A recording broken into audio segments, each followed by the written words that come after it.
Llegó el momento de repasar los conceptos de nube. Cuando nos referimos a conceptos de nube, nos referimos a los fundamentos de informática en la nube que están presentes en el examen de certificación AZ900.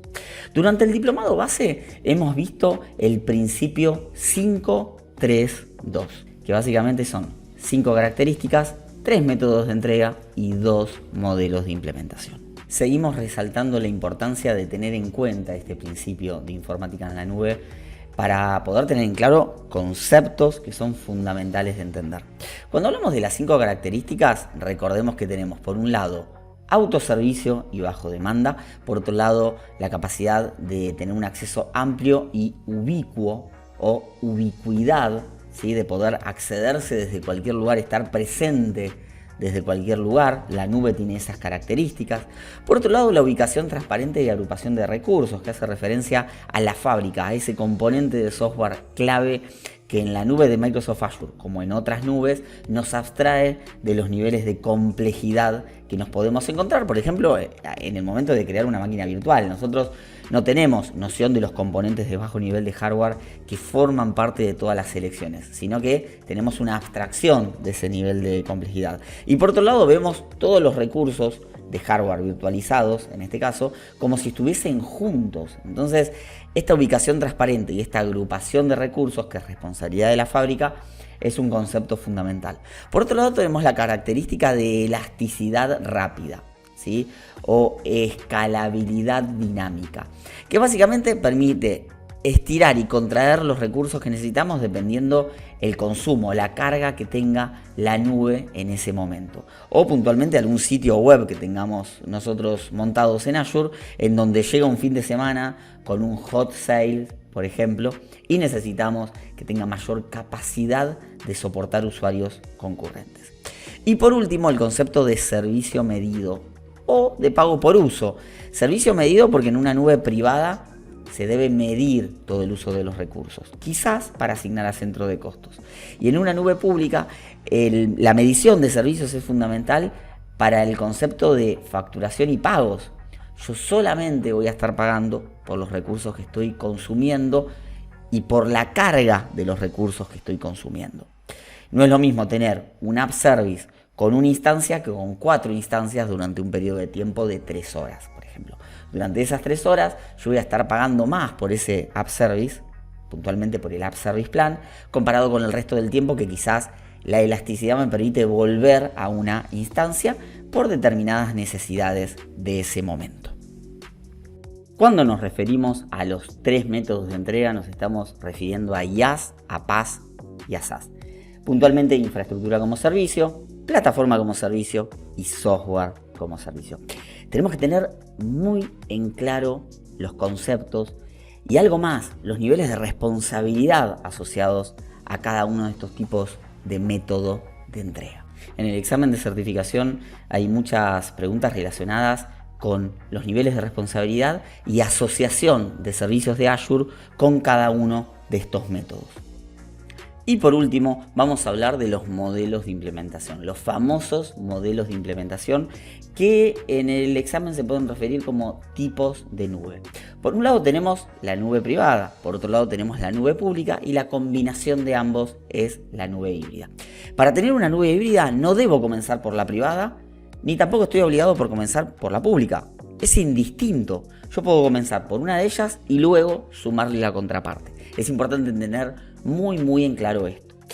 Cuando hablamos de nube privada, no es lo mismo que virtualización. Una nube privada tiene que tener las 5 características, alguno de los métodos de entrega y por supuesto el modelo de implementación es nube privada. Es en mi propio centro de datos o en algún centro de datos que alquile, pero donde el hardware es propio de la organización. Y en el caso de la nube pública, tengo que tener también las 5 características presentes, pero ya es una responsabilidad del proveedor esa parte, y tengo que tener alguno de los métodos de entrega especificados. Y el modelo de implementación puntual de una nube pública es la nube pública. La combinación de ellos, que trabajen en conjunto, ya sea a través de una red virtual o a través quizás de internet, puedo combinar un servicio app service en la nube con una base de datos on-premises. No estamos diciendo que esté bien o que esté mal que no haya una VPN. Lo que estamos diciendo es, no es necesario que haya una VPN, casi siempre se conectan estas nubes igualmente por una VPN o por un Express Route de Azure, pero la combinación de ambas es un ejemplo de nube híbrida. Y por último, los famosos niveles de responsabilidad, tengámoslos muy presentes.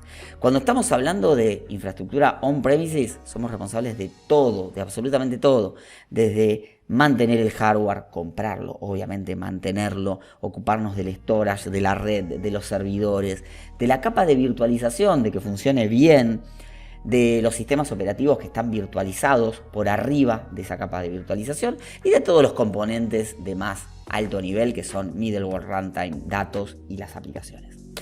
Cuando vamos a un modelo de infraestructura como servicio, ya no somos responsables ni de comprar el hardware ni de reemplazar aquellas partes que estén dañadas. Es muy importante tener en claro esto. Por otro lado, no soy responsable de mantener los aspectos más duros de almacenamiento y más duros de redes. Cuando hablamos de duros, nos referimos al hardware. No significa que en IaaS yo no deba configurar aspectos de redes. Sí, voy a configurar los aspectos virtuales de las redes, la parte de virtualización de las redes, definir ámbitos, definir subnets, todo eso sigue siendo mi responsabilidad.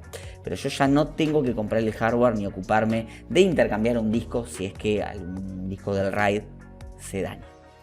Sí sigo siendo responsable desde el sistema operativo hacia arriba. Tengo pleno control del sistema operativo virtualizado, no del sistema operativo host.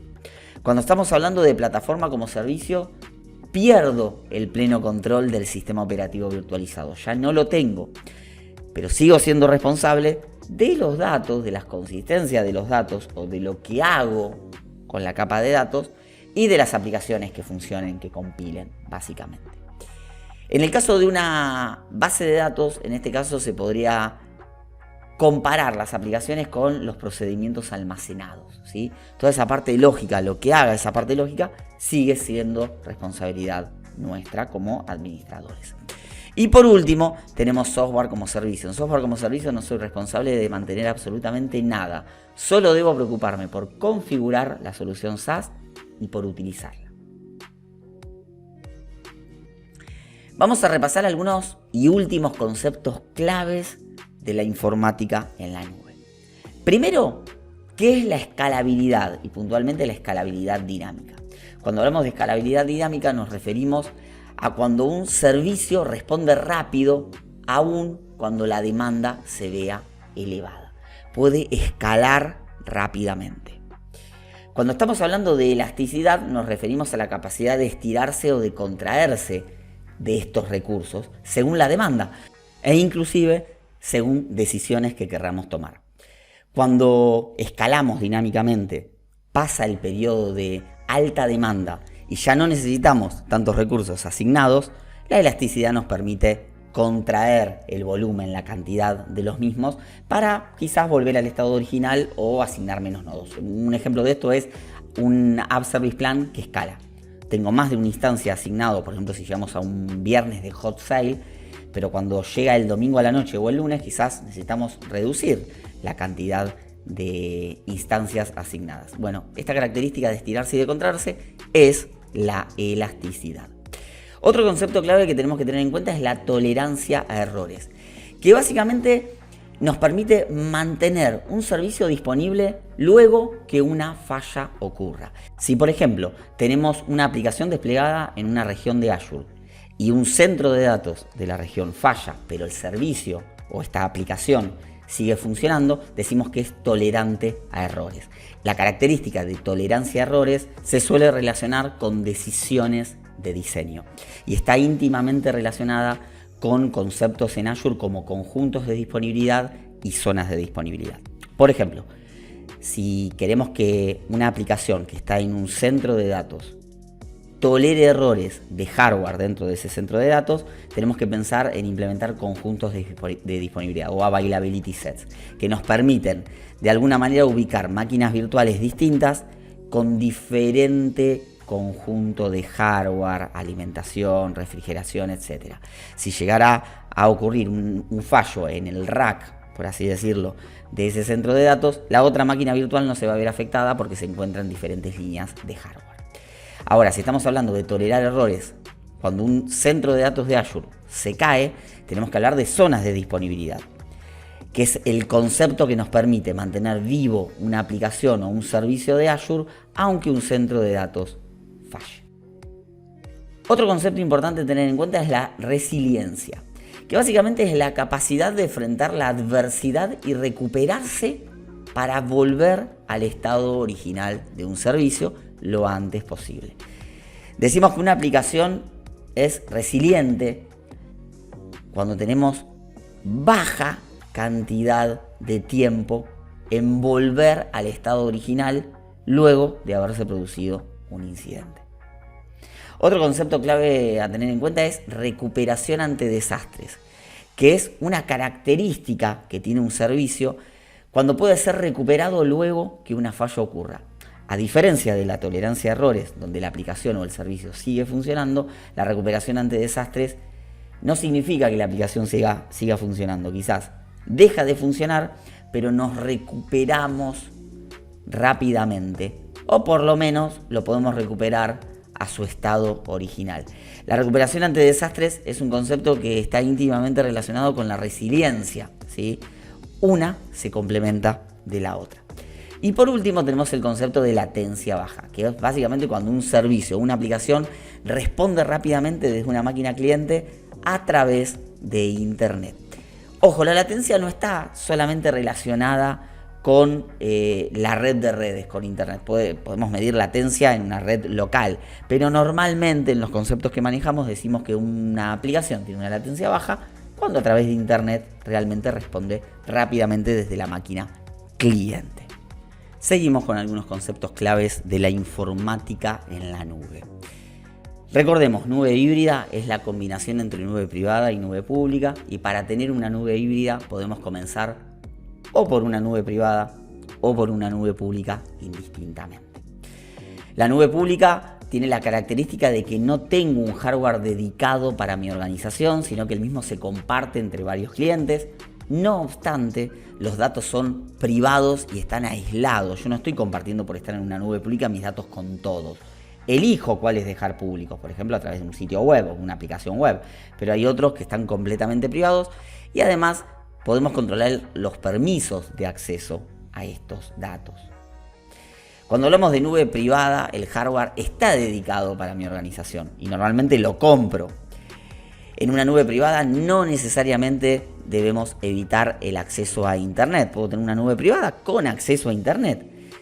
De hecho, normalmente lo tiene para que podamos acceder a los recursos desde el exterior. A diferencia de una nube pública, no hay varios clientes allí, sino que solo lo utiliza nuestra organización. Reforcemos los últimos conceptos clave que vamos a ver en esta lección. Infraestructura como servicio, IaaS. En el caso de máquinas virtuales tengo pleno control del sistema operativo virtualizado, aunque no del sistema operativo host, que me da la capa de virtualización. Recuerden eso. En el caso de Microsoft Azure, estamos incluyendo en IaaS aspectos de almacenamiento y redes. Forman parte, en su gran mayoría, los servicios de almacenamiento y de redes como infraestructura como servicio. Y los administradores no deben ocuparse del hardware físico relacionado. Cuando estamos hablando de plataforma como servicio o PaaS, recuerden que no tenemos control sobre los sistemas operativos, ni virtualizados, ni los hosts, ninguno de los dos. Sí soy responsable de que la aplicación funcione y que los datos estén consistentes en esa aplicación. No somos los responsables del backup, en cambio en IaaS sí somos los responsables del backup. Y normalmente es importante mencionar que PaaS incluye servicios de valor agregado que nos facilitan reducir el código en nuestras aplicaciones. Cuando estamos utilizando servicios PaaS, tengo SDKs o tengo ciertos servicios adicionales que me permiten evitar codear una funcionalidad. Esto es muy normal en este tipo de método de entrega.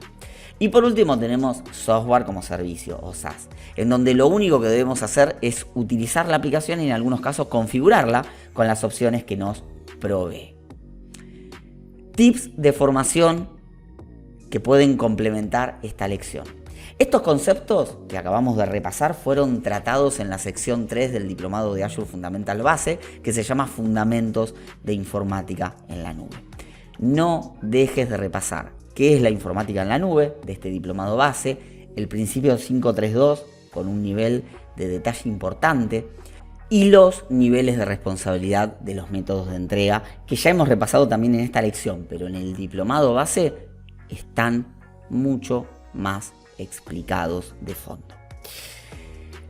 Si no tenés la más remota idea de qué es el Diplomado de Azure Fundamental 2021 de Conosur, todos los links se encuentran en la descripción de este video.